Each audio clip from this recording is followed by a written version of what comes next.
Et donc on se retrouve pour corriger le QCM de l'exercice 1. Donc très bien, QCM, on vous disait aucune justification n'est demandée et que une réponse incorrecte n'apporte ni retire aucun point. Donc là, malheureusement, le conseil à vous donner dans ce cas-là, c'est de forcément répondre. Ici, vous ne perdrez pas de points si vous répondez à côté. Donc ici, répondez, on ne sait jamais, une chance sur 4 que vous tombez sur la juste si vous ne savez pas. Voilà, bon, après ce conseil un peu qui me rend pas très heureuse, allons-y. Donc ici, propriété de la fonction exponentielle, donc ça vous savez, c'est exponentielle x fois 3, c'est-à-dire exponentielle 3x, donc réponse petit c. Voilà, là il n'y avait pas de difficulté particulière. Cosinus x plus pi. Ah, alors là c'est plus compliqué, on se rappelle pas forcément des formules de cours, donc l'idée ici c'est de se rappeler graphiquement, en fait, où est-ce que je lis?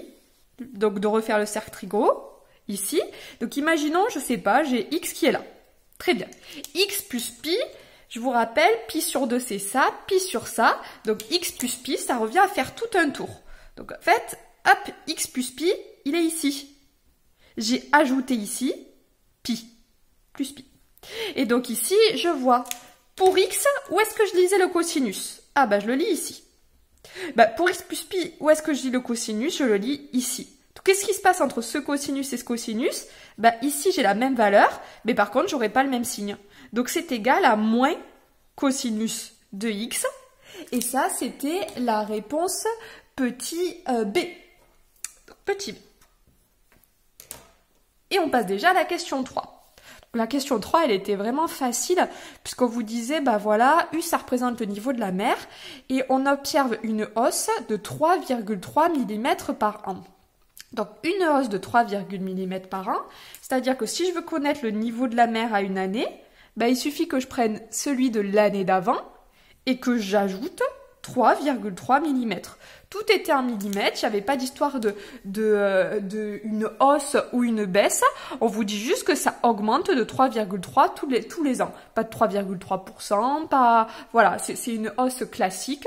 Donc ici, en fait, on ajoutait toujours le même nombre. Donc c'est forcément une suite arithmétique. Et sa raison, c'était 3,3, puisqu'on ajoutait toujours le même nombre tous les ans. Voilà, on le voit ici. Et ça, c'était donc votre réponse petit d. Question 4, là encore, normalement, ça n'a pas dû vous poser grand souci. Delta positif pour le premier, ça veut dire 2 racines. On les voit ici et ici. Donc celle-ci, a priori, semblait juste. On peut voir pour les autres. Delta égale 0, normalement, ça veut dire qu'on coupe qu'une fois l'axe des abscisses. Or là, ici, on voyait qu'il coupait 2 fois. Donc celle-là, c'est faux. Delta positif, on doit couper 2 fois l'axe des abscisses. Ici, il coupe 0 fois, donc là, c'est faux. Delta négatif, on ne devrait pas couper l'axe des abscisses. Or, on voit qu'ici, on coupe une fois. Donc, celle-ci, c'est faux. Donc, tout simplement, question 4, la bonne réponse, c'était la petite a. Alors, la question 5, j'ai hésité à vous la laisser. Et puis, au final, je la trouvais assez intéressante quand même à étudier. Puisque, en fait, vous ne connaissiez pas le mot vecteur normal ici de la petite c. On ne l'a pas encore fait, c'est le chapitre produit scalaire.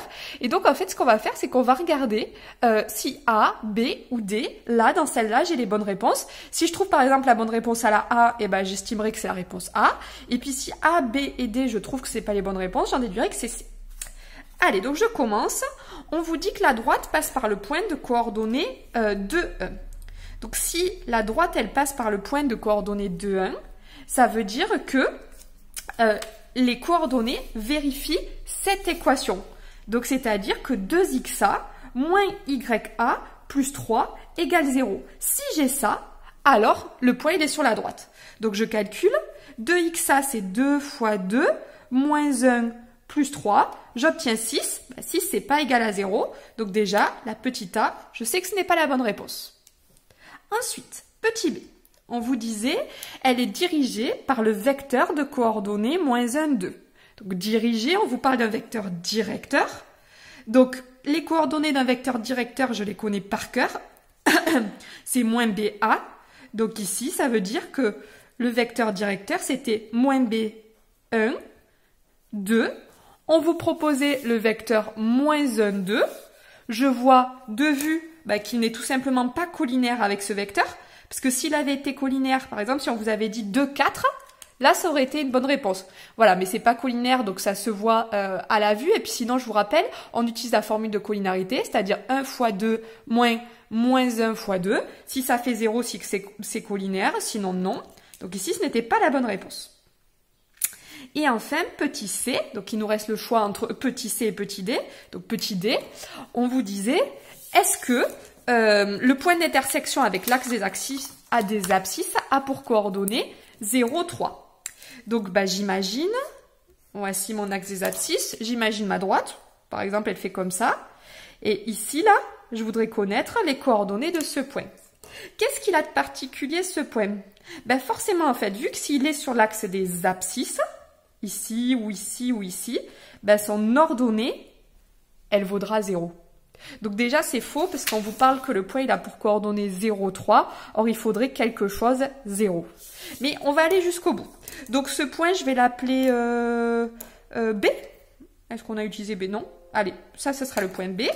Donc moi, je sais que le point B, il a pour coordonnées une abscisse que je connais pas, mais je sais que son ordonnée, c'est 0.